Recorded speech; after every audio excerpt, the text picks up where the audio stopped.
네, 뉴욕 증시는 금리 인상에 대한 부분을 소화하면서 거의 보합권에서 등락하는 모습으로 지금 거래를 마친 상황입니다. 오늘 국내에서도 이러한 부분들을 어떻게 적용을 해봐야 될지 금요일장에 대한 부분을 좀 자세하게 알아보겠습니다. 오늘 연결고리 유한타증권의 송태현 과장 전화로 만나보겠습니다. 과장님 안녕하세요. 네, 안녕하세요. 네. 자, 오늘 연결고리 관련해서 주제부터 공개해 보도록 하겠습니다. 금리, 환율, 원자재의 변동성 속에서 전약 후강의 시장이었다. 이렇게 말씀을 해주셨는데요. 그렇습니다. 3대 지수 모두 다 나스닥까지 좀 상승을 하면서 거래를 마치는 그런 흐름이었었는데요. 조금 더 자세하게 뉴욕 지시에 나왔던 내용도 짚어주시죠. 네, 제가 타이틀로 달아둔 것처럼 사실 미국 시장의 이런 글로벌 매크로 관련된 부분 자체가 썩 좋지는 못한 흐름이 계속적으로 나오고 있습니다. 그럼에도 불구하고 시장이 위에서부터 좀 많이 빠졌었기 때문에 이 반발 매수세가 들어오게 되면서 전략 후강의 시장이 나왔다라고 보시면 될 것 같고요. 하지만 글로벌 매크로에 대한 부분 자체가 계속 이 경고의 메시지를 알려주고 있기 때문에 이러한 부분이 더욱더 이어질지는 조금 의문이 될 수 있다라고 보시면 될 것 같습니다. 그래서 먼저 금리 관련된 부분부터 말씀을 드리게 되면은 요즘 경제 지표가 잘 나오게 되면은 통화 정책에 대한 속도를 더욱더 올릴 수 있는 근거가 될 수 있다라는 평가를 받게 되면서 금리가 튀어오르는 이제 이런 현상이 많이 보여지고 있는데요. 어제도 그러한 현상이 일어났다라고 보시면 될 것 같고요. 미국의 경제 지표가 고용 부분에서 주간 신규 실업자 보험 청구자 수가 일단은 감소하는 모습을 보였었고요. 미국의 8월 감원 계획 같은 경우에도 전달 대비 감소를 하게 되면서 역시나 고용 쪽에서 미국의 경제를 튼튼하게 받쳐주고 있다라는 평가를 받았던 부분이 있었습니다. 그리고 8월 ISM 제조업 PMI 같은 경우에도 물론 2020년 6월 이후 최저치를 기록을 하기는 했지만 이 컨센서스를 이 소폭 상회하는 흐름이 나오게 되면서 이런 부분도 어느 정도 경제를 잘 뒷받침해주고 있다라는 평가를 받았었고요. 애틀란타 연은의 GDP 나우 모델에서 추정한 3분기 실질 GDP 성장률이 전망치가 얼마 전에 1.6%였었는데 이게 2.6%로 상향 조정이 되게 되면서 이러한 부분이 어제 이 미국 경제가 아직도 탄탄하고 그에 따라서 금리를 인상할 수 있는 좋은 근거가 될 수 있다라는 이러한 논리가 발행이 되게 되면서 10년 국채 이 수익률이 큰 폭으로 뛰어오르는 부분이 있었습니다. 어제 미국 국채 수익률을 보게 되면은 13bp가 상승한 3.268을 기록을 하게 됐고요. 2년 국채 수익률은 3.55까지도 장중에 올라갔던 부분이 있었습니다. 마감 때는 3.532로 끝나게 되면서 9bp가 상승이 나왔었는데요.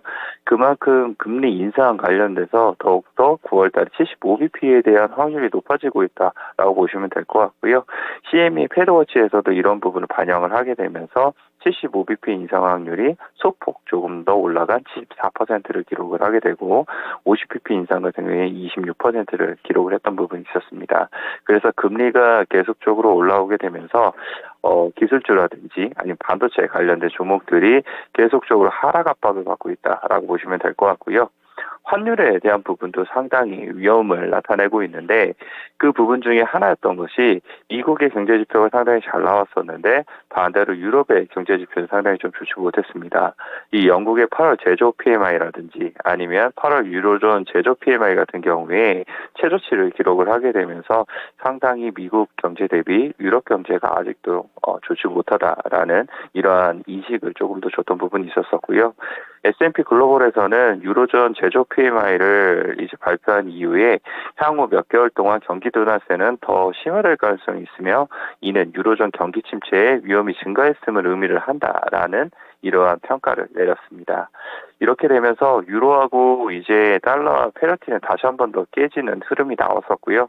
장중에서는 유로 달러가 이제 0.91까지 이 하락을 하게 되면서 큰 폭으로 유로가 약세를 보였었다가 마감 때는 그나마 조금 완화가 되게 되면서 0.9945를 기록을 했던 부분이 있었습니다.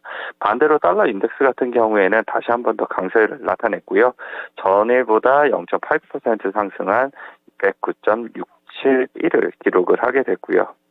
그리고 이 원달러가 상당히 중요하게 될 텐데 NDF 원달러를 보게 되면은 어제 국내에 이 원화가 많은 약세를 기록을 했음에도 불구하고 추가적으로 1원이 상승한 1,357원을 기록을 하게 되면서 오늘도 원화 약세가 계속적으로 이어질 수 있다는 그러한 이제 이 불안감을 일단은 여기에 시장에서도 나타난 부분이 있었습니다. 그렇게 되다 보니까 일단 금리 많이 올라갔고 달러 강세가 나왔다는 점이 국내 시장에서는 조금은 어렵게 만들 수 있는 부분이지 않나 이렇게 생각을 하고 있습니다. 네. 자, 75bp, 그러니까 자이언트 스텝에 대한 확률이 늘고 있고 거기에다가 강달러까지 참 쉽지 않은 그런 시장이 되겠는데요. 자, 이런 가운데 상품 시장도 계속 부진함이 지속되고 있습니다. 어땠습니까? 네, 유가가 큰 폭으로 하락이 또 나왔습니다. 3.3% 하락이 나왔었는데요. 이는 이제 중국에서 봉쇄에 대한 이야기가 다시 한번 나왔기 때문이다라고 보시면 될 것 같은데, 중국 쓰촨성의 이제 성도인 청두가 도시 봉쇄에 들어가게 됐습니다. 1일 오후 6시부터 4일까지 모든 주민은 외출 금지를 이제 받게 됐고요. 전수 PCR 검사를 실시를 한다라고 이야기를 하고 있습니다. 이 중국의 4대 도시 중 하나인 청두시가 폐쇄를 하게 되면서 중국의 경기, 우려에 대한 부분이 다시 한 번 더 자극이 됐다라고 보시면 될 것 같고요. 이에 따라서 상품 시장에 대한 이제 약세도 기록을 하게 되면서 유가가 큰 폭의 하락이 다시 한 번 더 진행이 됐던 부분이 있었었고 금속 선물 같은 경우에도 영향을 받는 부분이 있었습니다. 이 구리 같은 경우에도 3.15%의 하락이 나오게 됐고요. 아연 같은 경우에도 5.78%의 하락이 나오게 되면서 선물 시장 전반적으로 좀 좋지 못했던 흐름이었었습니다. 이에 따라서 관련된 종목으로 볼 수 있는 유가 관련된 엑스모빌 같은 경우에도 1.8%, 옥시덴탈 페트롤리움 같은 경우에도 3.6% 하락이 나왔었고요. 그리고 이제 철강 관련된 뉴코가 2% 정도 이제 하락이 나왔었고 프리포트 맥모란 같은 경우에도 5% 하락이 나오게 되면서 전반적으로 이 정유 그리고 이 금속 원자재 관련된 기업들이 국내에서도 오늘 좋지 못한 흐름이 계속적으로 이어질 가능성이 상당히 높아 보인다라고 말씀을 드릴 수가 있을 것 같습니다. 그리고 천연가스 가격 같은 경우에도 큰 폭의 하락이 나왔었는데 물론 미국의 천연가스 같은 경우에는 보합권에서 움직이기는 했지만 유로권에서 보게 되면은 천연가스 가격이 다시 한 번 더 5% 넘게 하락을 하게 되면서 천연가스 가격도 많은 부분 이제 조정을 받고 있다라고 보시면 될 것 같고요.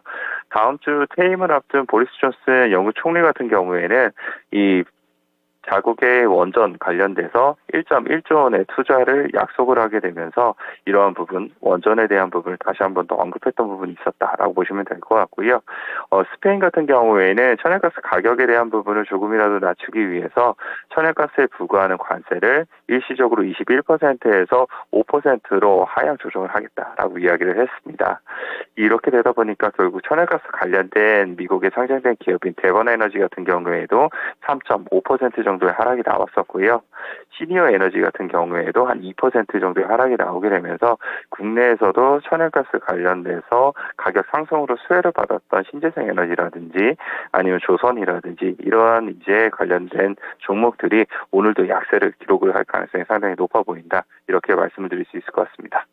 네, 에너지하고 원자재가 오늘 또 쉽지만은 않겠다라는 그런 얘기를 해주셨습니다. 자, 그런 가운데 반도체와 관련해서도 좀 안 좋은 내용이 나왔습니다. 종목들도 좀 하락을 했었는데요. 어떠한 원인이 있었나요?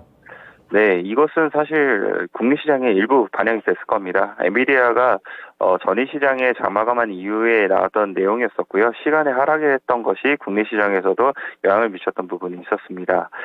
AI용 반도체 관련돼서 대중국 수출에 대한 중단 요구가 미국 정부에서부터 나왔었고요. 수출을 하기 위해서는 라이선스를 취득을 요구를 했다라고 보시면 될 것 같습니다.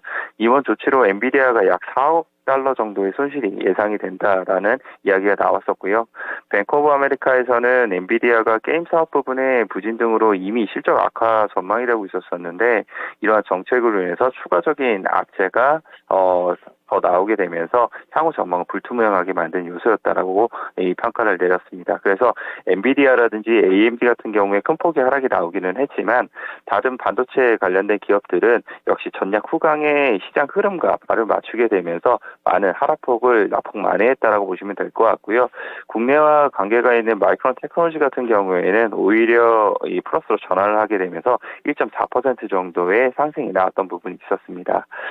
그렇게 되면서 국내에서 중에서도 반도체 관련돼서는 물론 업황이라든지 이런 부분이 안 좋은 영향을 미치기는 하겠지만 어제 하락한 부분이 일부 있고 오늘 같은 경우에는 반등도 한번 모색을 해보자 이렇게 말씀드릴 수 있을 것 같습니다. 네, 부진했지만 오늘 반등을 국내에서는 예상해 보고 있습니다. 자, 그 가운데 미국 증시에서도 괜찮았던 곳이 또 헬스케어 쪽이 되겠는데요. 관련된 소식 전해주시죠. 사실 내용은 많이는 없습니다. 그럼에도 불구하고 방어적인 성격의 헬스케어가 상당히 좀 좋았다라고 보시면 될 것 같은데, 관련된 뉴스를 찾아보게 되면은 미국 FDA에서 오미크론 겨냥한 파이저, 모더나 새 백신을 지급 승인을 하겠다라고 얘기를 했던 부분이 있었습니다. 이에 따라서 파이저가 3% 정도 상승이 나왔었고요. 존슨앤존슨이 2.5%, 일라이 릴리가 2.6%, 그리고 머크가 2% 정도 상승이 나왔습니다. 바이오 헬스케어가 사실상 미국에서는 방어주로서에 대한 역할도 많이 하는 부분이 있었었는데 국내 같은 경우에는 지금 바이오 업종들이 다시 한번 더 하락의 일로를 걷고 있기는 하지만 이번 미국에서에 대한 이런 상승과 발을 맞추면서 오늘 하루 조금 기대해 볼 수도 있지 않을까 이렇게 생각이 되고 있습니다. 네. 자, 바이오까지 얘기 좀 들어봤습니다. 그래서 오늘 연결고리에서는 올라간 이 섹터 쪽에서 한번 찾아보겠습니다. 오늘의 종목 공개합니다. 자, NK맥스가 되겠는데요. 이 관련해서 NK맥스 어떠한 매력 포인트가 있는지 간략하게 부탁드릴게요. 네, 이 NK맥스를 가져온 이유는요, 바이오 섹터 중에서 지금 학회 일정이 있기 때문에 그 학회 일정을 앞두고 기대를 한번 해보자라고 말씀을 드리기 위해서 가지고 왔습니다. 이 에스모 유럽 종양학회가 9월달 이제 7일부터 있게 될 텐데 그 전까지 학회에 대한 기대감을 참여 업체들은 가져볼 수 있다라고 보시면 될 것 같고요. NK맥스 같은 경우에는 지금 이 학회에서 이 동정적 사용 6종합 말기 환자 대상으로 한 데이터를 발표한 부분이 있습니다. 올해 4월 달에 관련된 데이터를 발표를 하게 되면서 완전 간에 대한 부분을 언급을 했던 부분이 있었었는데요. 만약 이게 5개월이 지난 이 9월 달에 다시 한 번 더 완전 간해가 확인이 되게 되면은 이 자사의 약 관련돼서 효능을 입증을 할 수 있는 부분이 상당히 높아질 수 있는 부분이 있습니다. 그리고 또 아까 말씀드린 동정적 사용의 육종한 말기 환자라고 말씀을 드렸었는데 이것이 사전 치료가 이미 3번에서 5번 정도 했던 사람들이었었는데 약이 말을 듣지 않는 사람들입니다. 그만큼 이런 사람들에게 효능이 있다는 것은 상당히 치료 능력이라든지 이런 부분을 인정받기가 상당히 더욱더 좋을 수 있다라고 보시면 될 것 같고요. 이것이 좋은 결과가 나오게 되면은 해당 관련돼서 주가적인 측면에서도 확실하게 좋은 흐름이 나올 수 있지 않을까 이렇게 기대를 해보고 있습니다. 그래서 NK맥스 같은 경우에는 전일 시장에서 조금 움직인 부분이 있기는 했지만 그래도 기간 내에 수급이 계속적으로 이어지고 있다는 점이라든지 이런 부분을 봤을 때는 충분히 앞으로도 더욱더 기대를 해보자 이렇게 말씀을 드리도록 하겠습니다. 네, 목표가 얼마 보십니까? 일단은 아주 높게는 보기는 좀 어려울 것 같고요. 시장 자체가 많이 어렵기 때문에 그런 부분에서 생각을 해봤을 때는 일단 22,500원 정도를 제시를 해드리고요. 그때 상황을 보게 되면서 결정을 추가적으로 한번 해봐야 된다. 이렇게 말씀드리도록 하겠습니다. 네, 오늘 내용 잘 참고하겠습니다. 한 주 동안 고생하셨어요. 네, 감사합니다. 네, 자, 유안타증권 송태현 과장이었습니다. 지금 관련된 모멘텀이나 NK맥스 목표가 22,500원을 제시했으니까요. 오늘 장에서 눈여겨보시기 바랍니다. 네, 지금까지 투자 판단에 도움이 될 수 있는 정보를 제공해드렸습니다. 하지만 특정 종목의 상승과 하락을 보장하지 않으니까요. 이 부분 참고해 주시기 바랍니다. 오늘 장 기분 좋게 시작하십시오. 고맙습니다.